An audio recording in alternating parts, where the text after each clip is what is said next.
Bondi Beach is a place that needs no introduction. It is one of the most recognizable stretches of coastline in the world, a postcard image of Sydney that draws roughly 2.6 million visitors every year. It is also home to a large Jewish community that has lived, worshipped, and celebrated there for decades. On Sunday, December 14th, 2025, that sense of safety was shattered forever. It was the first night of Hanukkah. Behind Bondi Beach, in a grassy area known as Archer Park, members of Sydney's Jewish community had gathered for a public celebration. Around 1,000 people were present, families with young children, elderly residents, community leaders, and visitors, enjoying food, music, and the warmth of a summer evening. Just meters away, thousands more people lounged on the beach, watching the sun dip below the horizon. No one noticed the car approaching. Shortly before 6:45 p.m., two men arrived and parked nearby. Inside their vehicle were multiple weapons. They exited the car calmly, armed, and made their way toward a footbridge that overlooked Archer Park. From that elevated position, they had a clear view of the crowd below. Without warning, the two gunmen opened fire. At first, some people froze, confused by the sharp cracks echoing through the park.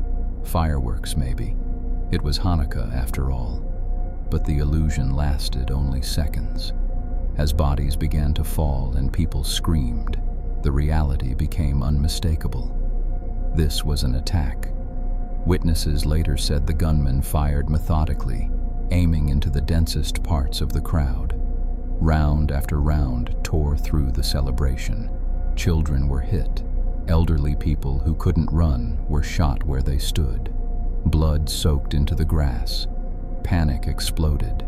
Parents grabbed their children and ran. Others dropped to the ground, hoping the bullets would pass over them. Some people screamed warnings to each other, shouting whenever the attackers paused to reload, creating brief moments for escape. Despite the chaos, many were left behind, wounded, trapped, or too terrified to move. Amid the carnage, acts of bravery began to emerge.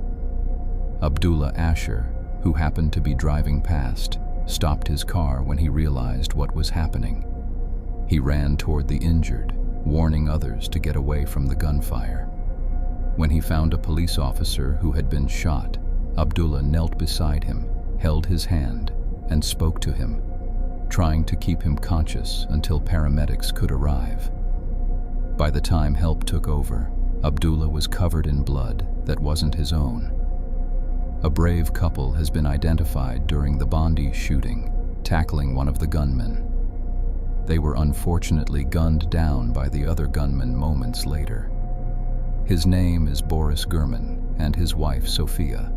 This couple lost their lives to save many, and they should be equally praised, as Ahmed Al-Ahmed, a local fruit shop owner, who was having coffee nearby when he heard the gunfire and saw the horror unfolding. As one of the attackers descended from the bridge and stopped behind a tree to reload, Ahmed made a split-second decision. He did not run. He sprinted toward the gunman from behind, lunged forward, and wrapped his arms around the man's neck and shoulders in a powerful bear hug. In a violent struggle, Ahmed wrenched the rifle out of the attacker's hands and even managed to point it back at him briefly, stunning the gunman and forcing him backward. It was a moment of incredible courage that likely saved countless lives. But it came at a terrible cost. The second attacker, still positioned on the bridge, saw what was happening and opened fire on Ahmed. 4 or 5 bullets struck him, tearing into his shoulder and chest.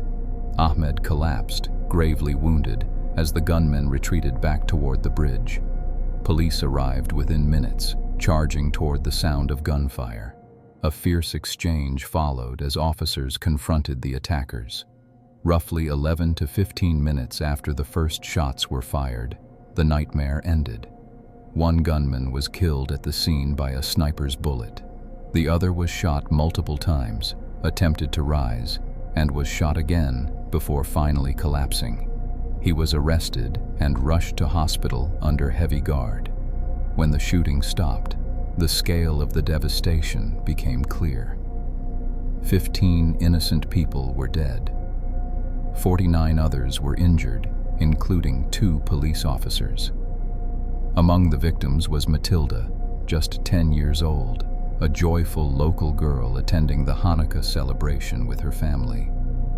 Rabbi Eli Schlanganger, a beloved community leader of 18 years, was killed. Alexander Sedman, an 83-year-old Holocaust survivor who had once fled Europe in search of safety, lost his life. Peter Mega, a retired New South Wales police officer and community volunteer photographing the event, was killed. Dan Elkman, a 28-year-old French-Israeli visitor in Sydney for work and friends, was also among the dead. There were dozens of people laying on the ground, bleeding out. In the immediate aftermath, police briefly feared a possible third accomplice and even discovered an improvised explosive device in the attacker's vehicle, which bomb squads were able to safely remove. By the next day, authorities confirmed that the 2 gunmen had acted alone. As Australia grappled with the shock of this mass shooting, investigators quickly began piecing together who the perpetrators were and what drove them to such violence. Police initially withheld the suspects' names. However, by the following morning, national media citing police sources had identified the gunmen.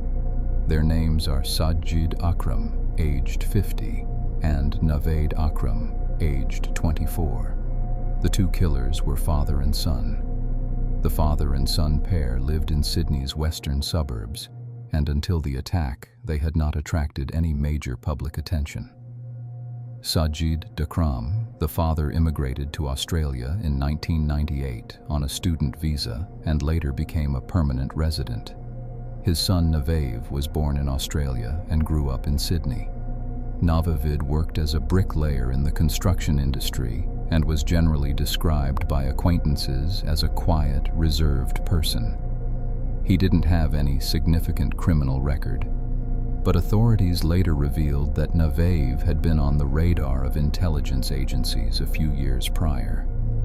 In late 2019, Australia's Domestic Security Service investigated him for about 6 months due to his associations with individuals linked to Islamic extremism. At that time, Navaid was examined, and the assessment was made that there was no indication of any ongoing threat or him engaging in violence. In the days that followed, Bondi Beach became a place of mourning. Flowers and candles lined the sand. Vigils filled the night air with silence and tears. Blood donation centers were overwhelmed by people desperate to help. Ahmed Al-Ahmed survived after emergency surgery, his injuries nearly fatal, and was hailed as a hero across the country. What happened at Bondi Beach would be remembered as the darkest night in the suburb's history, a story of hatred and loss, but also of extraordinary courage shown by ordinary people who refused to let fear have the final word.